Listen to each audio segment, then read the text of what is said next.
ఏమి పీకేది లేకపోతే ఎందుకు కూర్చున్నావురా भाई कुर्सी लाना अड़ुगुतुंडु कुर्सी है जनाजा नहीं अगर कुछ नहीं कर सकते उतर क्यों नहीं जाते हैं अड़ुगमन्नाडु एक बार याद करो जब केसीआर साहब थे क्या हालत था जब केसीआर साहब का 10 साल का दौरा था तो कैसे थे हमारे हालत एक खुशहाली जिंदगी अमन भरी जिंदगी जहां हर किसी को रीत और रिवाज के साथ हम लोग पेश आते थे अगर एक गरीब हिंदू बच्ची की शादी होती थी तो कल्याण लक्ष्मी के जरिए आपको चेक मिलता था अगर आप एक गरीब मुसलमान बच्ची की शादी होती थी तो शादी मुबारक मिलता था तभी रेवंत रेड्डी आए कांग्रेस वाले आए क्या बोले 1 लाख क्या है साहब हम लोग तो आपको 1 तोला सोना भी देंगे अब 1 तोला सोना तो छोड़ो सोने भी नहीं दे रहे गरीबों को कब आके बुलडोजर मेरे घर पे आके मार देता कब मेरा घर तोड़ देता कब मेरा शॉप तोड़ देता कब मेरा झोपड़पट्टी तोड़ देता बोल के आज बोराबंडे के हमारे गरीब भाई परेशान है मुझे मालूम है यहां के जो 12 मस्जिद कमेटी के हमारे भाई है आप सभी के मन में एक ही चीज है आप सभी लोग मुझे याद से आके भी आपने कहा मैं आपसे वादा करता हूं 12 मस्जिद कमेटियों के सदर जो है हमारे भाई आपसे मैं वादा करता हूं जिद्दोजहद करेंगे और खबरस्तान का जो जमीन दिखाया गया वो हासिल करेंगे अगर वो नहीं देती हुकूमत सीधा सीधा अगर वो जमीन नहीं देती सीधा सीधा हुकूमत हम उसको खरीद के आपको देंगे ये मेरा वादा है खरीद के आपको दिलवाएंगे इस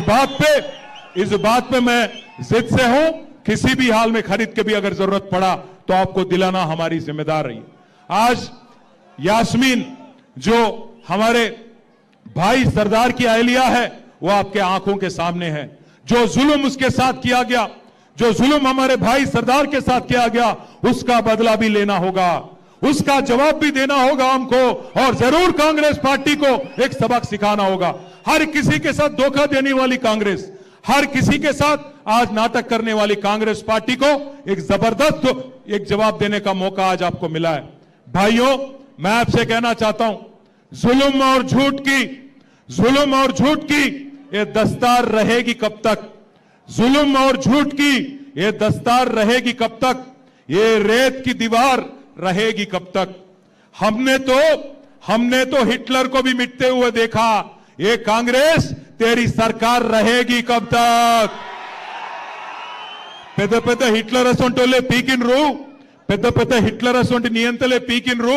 నువ్వెంత నీ బతుకెంత రేవంత్ రెడ్డి అని అడుగుతున్నాం ఇయాల ఆయన పెద్ద పోజులు కొడుతున్నాడు రారాజు లెక్క నియంత లెక్క చక్రవర్తి లెక్క పోజులు కొడుతున్నాడు జూబ్లీ హిల్స్ లన్నట ఓటేయకపోతే రద్దు చేస్తాడట పథకాలు నీ అయ్య సొమ్మ నీ అబ్బ సొమ్మ ఎవడి సొమ్ము తెలంగాణ ప్రజల సొమ్ము మీరు సునీతమ్మని గెలిపియండి గల్ల గల్ల వట్టి నిలదీసి గజార్ల గుంజి పథకాలు అమలు చేసే బాధ్యత మాది కాంగ్రెస్ వాళ్ళ గల్ల బట్టి పథకాలు అమలు చేసే బాధ్యత మాది ఇయాల మిత్రులారా మీరు ఆలోచన చేయండి మా అమ్మలక్కలకు నేను విజ్ఞప్తి చేస్తున్నా అక్క ఇయాల ఆడబిడ్డని ఆదుకోండి ఆడబిడ్డ కన్నీళ్లు చూడండి అని కేటీఆర్ చెప్తున్నాడు వాస్తవమే ఆడబిడ్డ ఎవరికైనా ఆడబిడ్డనే కదా నీ సొంత ఇంటి ఆడబిడ్డ నీ తోడ పుట్టిన ఆడబిడ్డ నీ సొంత చెల్లెల్ని నీ తండ్రి సంపాదించిన ఆస్తిలో వాటా ఇవ్వాల్సి వస్తుందని సొంత చెల్లెల్ని మెడలు పట్టి బయటికి గంటిన కసాయుడు ఎవడన్నా ఉన్నాడంటే వాడు కేటీఆర్ కాదా అని నేను అడుగుతున్నా తండ్రి సంపాదించిన ఆస్తిలో వాటా ఇవ్వాల్సి వస్తుందని సొంత చెల్లెల్నే ఇంట్లోకెళ్ళి మెడలు పట్టి దొబ్బిన నీచుడు ఎవడన్నా ఉన్నాడంటే కేటీఆర్ సొంత చెల్లెలకు బుక్కెడు అన్నం పెట్టనోడు చిన్నమ్మ బిడ్డ కంట బంగారు గాజులు చేపిస్తాడంట ఈయనంట మాగంటి సునీతమ్మని ఆదుకుంటాడంట నేను అడగదలుచుకున్న మా అక్కల్ని అమ్మా మీ సొంత అన్ననే ఒకవేళ మిమ్మల్ని ఇట్లే అవమానిస్తే ఊరుకుంటారా సలాకి కాల్చి వాత పెడతారా మీరు ఒక్కసారి ఆలోచన చేయండి ఇవాళ నీచుడు దుర్మార్గుడు లాలూచి ఉన్నాడు ఎవడన్నా ఉన్నాడంటే వేల కోట్ల రూపాయలు తెలంగాణను కొల్లగొట్టి సంపాదించుకున్న ఆస్తి అందులో సగం కాకపోయినా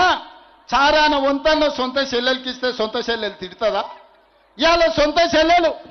ఆదిలాబాద్ నుంచి మొదలు పెడితే అలంపూర్ వరకు తిరిగి నన్ను మా అన్న వీధిన పడేసిండు నా తండ్రి సంపాదించిన ఆస్తిలో సిల్లి గవ్వ నాకు ఇయ్యలేదు ఈయన్ని బొందబెట్టురని సొంత చెల్లెలే తిరుగుతుంది ఇవాళ ఈయన వచ్చి